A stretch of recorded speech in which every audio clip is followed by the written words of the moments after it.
عمري تخيلت ان مقشر يقدر يبدل الريحه واللون ديال الجسم ديالي بهذا السر هذا. غتبقى فيك واحد الرائحه خطيره جدا من بعد الدوش.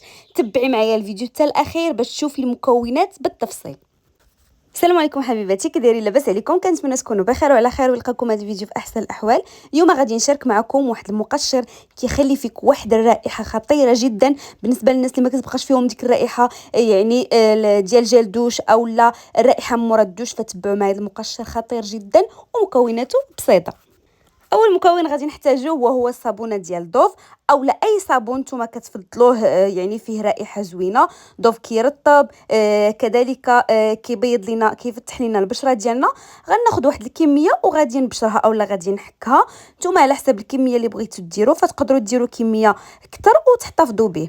فانا درت تقريبا واحد ربع صابونه حكيتها وضفت ليها سكر حبيبات. الدور ديالو زوين بزاف، التقشير هو كيقشر لينا، كيفتح لينا كذلك البقع الداكنه، يعني كيعطي كذلك واحد النعومه، واحد الرطوبه في البشره زوينه بزاف. الناس اللي ما كيبغيوش يستعملوا السكر تقدروا ديروا القهوه، فانا كنفضل السكر في هذا المقشر هذا باش تشوفوا نتائج اللي زوينه بزاف بزاف.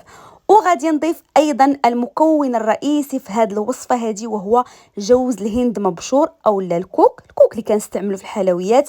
خطير جدا في الترطيب. الكوك كيرطب، كيعطي واحد الرائحه خطيره للجسم، واحد الرائحه زوينه بزاف كتبقى فيك. هو ايضا مضاد للبكتيريا، يعني زوين بزاف، كيفتح البشره. يعني ما تستغناوش عليه في هذه الوصفه هذه. غادي ندمج هاد النواشف ديالي مزيان تنسجموا ليا، وغادي نضيف اي زيت متوفر عندكم. فانا ضفت زيت جوز الهند غير باش نحافظ يعني على الرائحه اولا نعزز ديك الرائحه ديال الكوك. اولا نتوما تقدروا ديروا اي زيت متوفر عندكم اولا كيناسب الجسم ديالكم. الزيت ديال جوز الهند عفوا اولا الكوك كيرطب حتى هو بعمق. الناس اللي عندهم البشره ديالهم جافه، يعني الزيت ديال جوز الهند فهو خطير جدا في الترطيب. غادي ندمج النواشف ديالي اولا غادي ندمج هذا الزيت مع باقي النواشف ديالي. هنا نسينا المكون الرئيسي وضروري في اي وصفه، هو النشا اولا دقيق الذره اللي كيبيض البشره، كيفتحها، كيهنيك من التصبغات، من البقع الداكنه. خطير جدا النشا اولا دقيق الذره. يعني ما تستغنوش عليه في الوصفات ديالكم حيت هو كيعطي واحد النتيجه، واحد المفعول اللي زوين بزاف. وهنا غادي نضيف جيل دوش اللي متوفر عندكم. تقدروا ديروه كما تقدروا تستغناو عليه وتكتفيو فقط بديك الصابونه ديال دوف اللي درنا. فانا كان عندي يعني هذا فاستعملته. ضفت واحد الكميه وكنمزج حتى كنتحصل على القوام اللي مناسبني اولا القوام اللي غادي يسهل عليا انني نابليكيه على الجسم ديالي. فبالنسبه للطريقه ديال الاحتفاظ غتديروا في واحد البواط اللي تكون محكمه الاغلاق، كتسد مزيان، ما يقيسهاش الماء باش تبقى معكم عفوا مده طويله.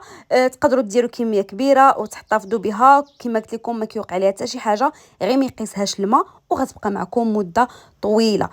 فبالنسبه للطريقه ديال الاستعمال غادي ناخذ المقشر ديالي من بعد يعني كاخر خطوه في الدوش، يعني ملي نساليو يعني الدوش ديالنا اخر خطوه غادي تطبقوا المقشر على كامل الجسم بحركات دائريه من طبيعه الحال وغير بشويه باش ما نجرحوش البشره ديالنا اولا الجسم ديالنا. وغادي نخليوه واحد المده ديال 3 دقائق 5 دقائق نتوما على حسب، يعني قد ما خليتوه قد ما مزيان. وبحركات دائريه تركزوا على المناطق اللي عندكم فيهم السواد، اللي عندكم فيهم البقع الداكنه. ومن بعد غادي تشللوا كاخر خطوه، ما ديروا لا جيل دوش لا حتى شي حاجه، يعني هذا المقشر اخر حاجه غادي تطبقيها على الجسم ديالك. من بعد غادي تغسلي يعني تغسلي الجسم ديالك وغادي يعني ترطبي لو كور ديالك ملي تخرجي، وغتشوفي على واحد الرطوبه في الجسم ديالك خطيره جدا، واحد الرطوبه اللي غادي تعجبك من الاستعمال الاول. فاكيد المقشر ما كيدارش على الوجه، كيدار يعني على الجسم كامل الا الوجه. كما قلت لكم غادي تشوفوا واحد النتيجه، واحد الريحه غتبقى فيكم مده طويله. ورطبوا البشره ديالكم كخطوه مهمه وضروريه من بعد اي ماسك او لا اي مقشر. فحتى هنا غادي نكون وصلنا للنهايه ديال الفيديو ديال اليوم.